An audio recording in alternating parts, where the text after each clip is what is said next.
शुभारंभ जो आहे तो होतोय, ही संकल्पना नक्की काय आहे?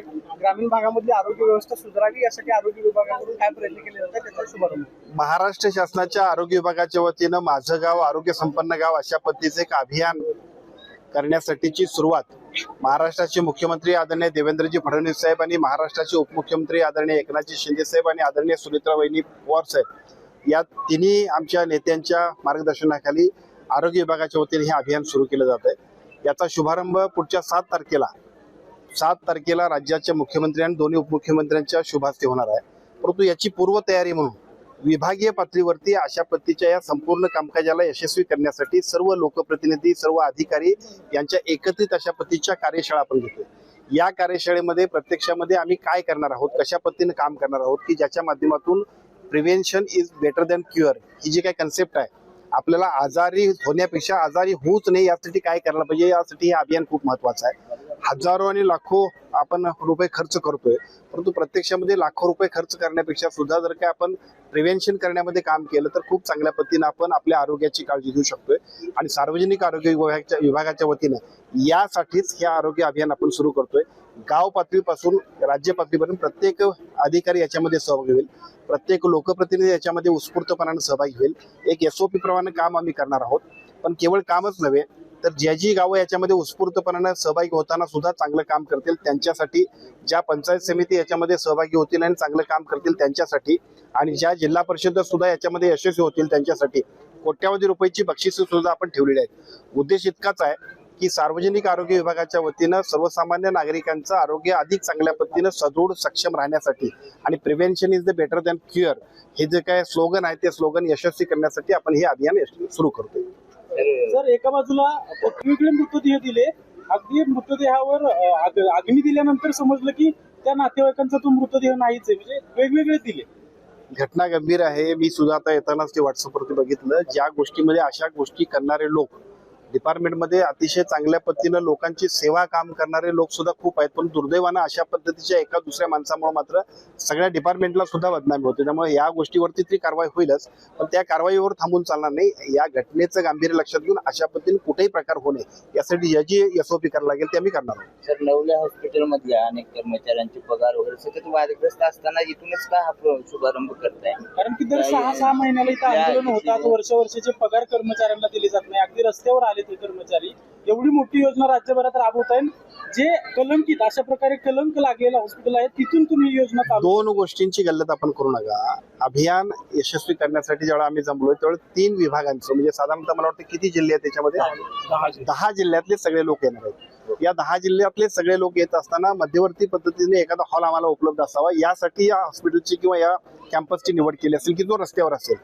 या हॉस्पिटलच्या किंवा या ट्रस्टच्या कामकाजाचे विषय असतील ते वेगळे असतील, त्याच्याशी आमचा मतलब फारसा असणार नाही. हा, त्यांचे पगार, त्या लोकांचे जे काय त्यांचे अधिकार असतील किंवा हक्क असतील त्याच्यासाठी सरकार म्हणून त्यांच्याही पलीकडे 5 पावलं पुढे जाणं हे आमची जबाबदारी आहे. ते निश्चितपणे आम्ही करू. सर, राज्यभरात अशोक खरातचं प्रकरण गाजतंय. नवीन माहिती समोर आलेली आहे की अशोक खरातनं काही नामांकित डॉक्टरांकडून गर्भनिरोधकाच्या गोळ्या घेतल्या होत्या आणि त्या महिलांना अनधिकृतपणे दिल्या जात होत्या. आणि वैद्यकीय क्षेत्रामध्ये अशोक खरातचा खूप प्रभाव असल्याचं सुद्धा बोललं जाते. कसं आहे, तुम्ही कधी भेट वगैरे घेतली?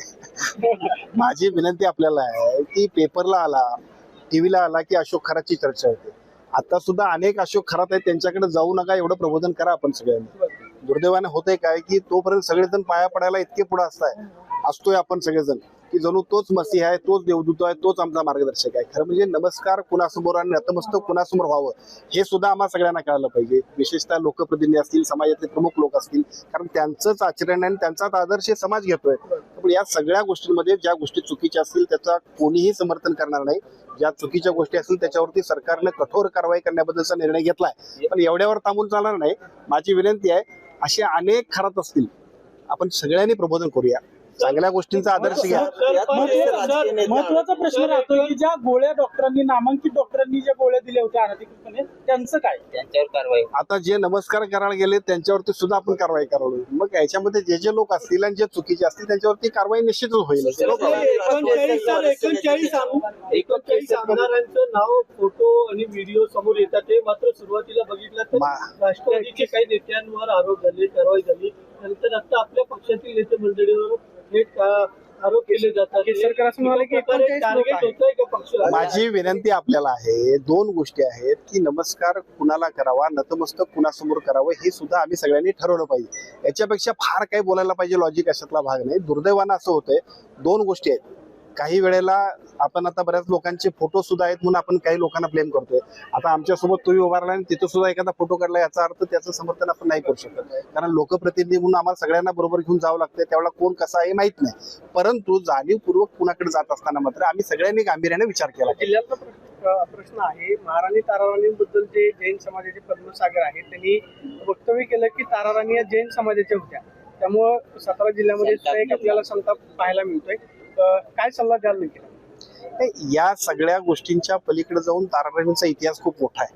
महाराष्ट्राला देशाला दिशादर्शक आहे. त्यामुळे अशा गोष्टींकडे आपण सगळ्यांनी लक्ष देण्यापेक्षा सुद्धा ताराराणींचा इतिहास, छत्रपती शिवाजी महाराज, छत्रपती संभाजी महाराजांचा जेवढा इतिहास पराक्रमी आहे तेवढंच ताराराणी. कारण मी कोल्हापूरचा आहे, कोल्हापूरच्या गादीनं जो काही इतिहास केला, एक महिला असून सुद्धा ज्या पद्धतीनं लढवय्या झाशीच्या राणीच्याही पेक्षा चांगल्या पद्धतीचं काम त्यांचं जे आहे ते इतिहास आम्हाला त्यांच्यासमोर आणायचा आहे. त्यासाठी आम्ही जाऊ.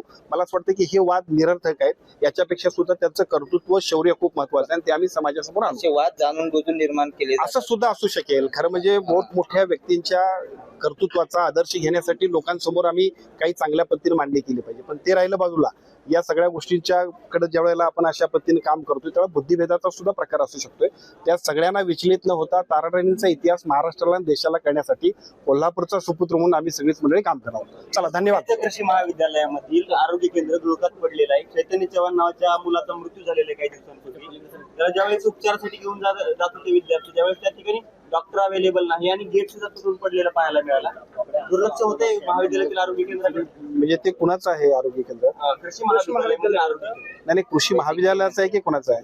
नाही, असो ते कुणाचे असो, शासनातल्या कुठल्याही यंत्रणेचा उपयोग हा समाजाला झाला पाहिजे अशी पहिली आपल्या सगळ्यांची कन्सेप्ट असणार आहे. त्यामुळे मला असं वाटतं जर असं असेल तर आता इथं आमच्यासोबत कलेक्टरही असतील, कृषी आयुक्तही असतील, जे कोण असतील त्यांना आपण सूचना देऊ, द्यावीच लागेल. शेवटी ती जबाबदारी आपल्या